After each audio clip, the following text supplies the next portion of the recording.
So your energy engages me as I pull down the white light through my crown chakra. I actually see like a storm cloud above my crown chakra instead of the white light, and so this cloud with like lightning bolts and thunder is blocking the white light, and so I start to understand that there's probably going to be some disconnect from the crown chakra or some kind of spiritual disbelief or disassociation, questioning surrounding spirituality.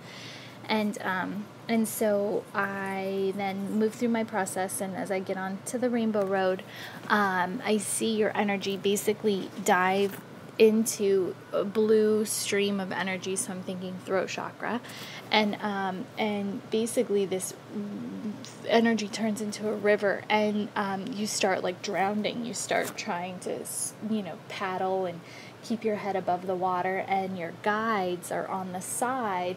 And your guides throw an inner tube over you, or whatever it is, that circular lifesaver, and throw it over you and basically save you. And you're sitting there and you're breathing fine, but then your arms go up over your head and you sink down through this lifesaver and you start drowning again. And this time now you're in the water and completely going down towards the bottom of wherever the bottom is, and your guides jump in after you and start swimming and start trying to pull you up, but you're not recognizing them and you're not seeing them there, and so you're not grabbing on their hands, and you're just continuing to kind of descend down and not go for their help. And you basically they end up pulling you out, but you're basically kind of passed out at that point. By the time you pass out, then they grab you and pull you up out of the water.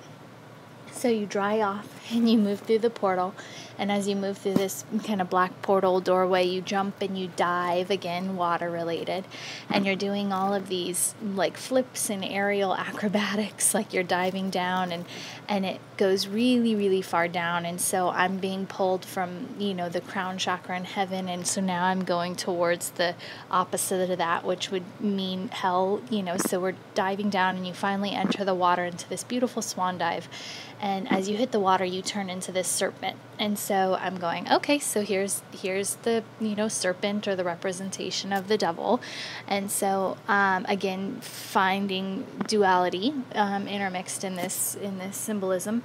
So then this serpent just kind of is circling and just kind of moving around the water and not doing much of anything, but just kind of circling this pool of water.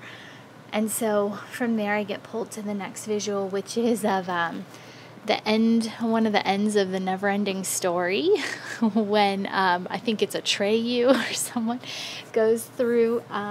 They're up in like the heaven's gates, and there's these two ethereal white statued beings with wings, and they have like these laser eyes, and basically you have to be pure of heart to be able to move through them and not get blown up by their lasers.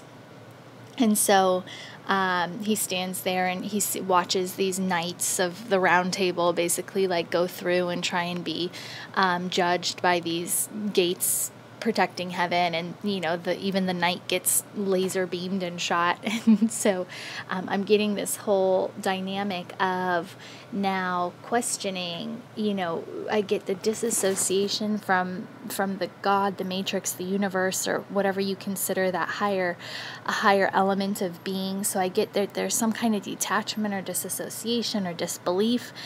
And now we're being pulled through to, the guides and not recognizing how supported and protected you are and watched over by guides you are.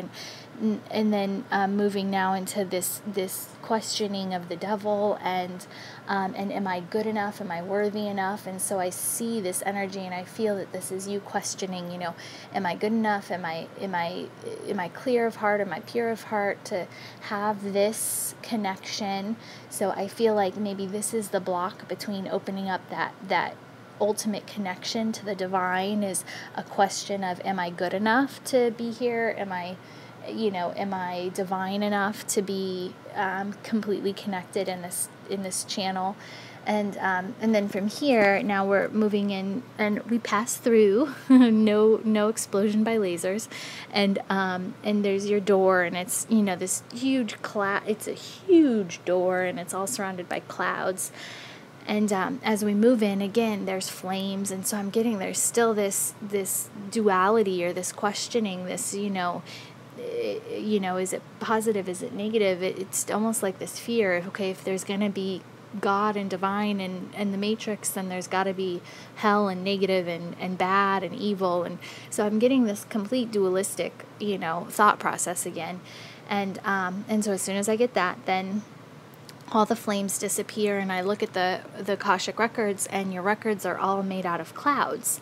And so I go to reach for a book on the shelf, which, typically represents the wisdom. And as I reach for the book, it disintegrates in my hand because it's cloud. So it's like a vapory mist, right? So I put my hand out, and it just kind of moves through, and I'm like, why can't I obtain this mist, or this wisdom? And I get, again, this whole, because there's this belief of, am I good enough, or is there bad in me, or is there something I'm doing wrong maybe, or some kind of disconnection from the divine that's blocking from really obtaining this wisdom that is yours, that is completely yours. And so as that thought moves through, then I call down your higher self, the records change, everything's, tangible again. I actually pull a book off the shelf, open it up, which I haven't done for anybody yet. I open it up, and I see this sun shining in this book, and I lay my hand on it, and I can feel the warmth radiating through me. I just feel the energy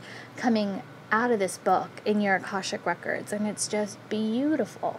And so then I call down your higher self. I ask what's for the highest good of this person to know at this moment in time. And the higher self comes down just like an angel and says, we're his guardian angels. We're here to protect him. We're here whenever he needs us. We're here when he calls us. We're here. Can you let him know that we're here for him? All he has to do is call out to us. All he has to do is ask for us, and we'll make ourselves present. And they're almost pleading with me to get you to start calling on these energies, to allow them into your life, for their guidance and their love. Number one, most of all, their love and their support for you on your path. And they said, we will make ourselves known to him. He will see us. He will feel us. He just needs to call. He needs to ask. He needs to, basically make it a priority that these beings become aligned with your path, and that you're worthy. Number one, all of this, hopefully. I'm not sure if that's a question, but that you are aligned to this. And so there's just this overwhelming sense of love and connection for you, and all the way through. It was I don't know if it's a fear or a question, of being connected to the divine. I don't know if you don't believe in this, or if you do believe in this, if it's that you feel like you're not able to achieve that complete connection, or if you question why you're not more connected maybe. And so what I'm getting is that your guides keep saving you and trying and are there, but for whatever reason there's this denial of their presence in your life. And so to just acknowledge and trust, that was the big thing. So when I grabbed for that book and it was missed, it was almost like there wasn't enough trust in this process. And that's the biggest thing, and that's the biggest and scariest part of this whole process, is that it really requires complete trust in what cannot be seen and what cannot be felt and what is not tangible in the third dimensional world. And that's maybe the scariest thing in the beginning, is that you have to just have undeniable trust in what's happening, and with more trust becomes more clarity, and with more clarity then you begin to see and feel and understand all that's going on around you. And I wouldn't be surprised if throat chakra, because that was kind of prevalent in your reading, that throat chakra, you'll maybe start to hear things above seeing and feeling. So with light and love.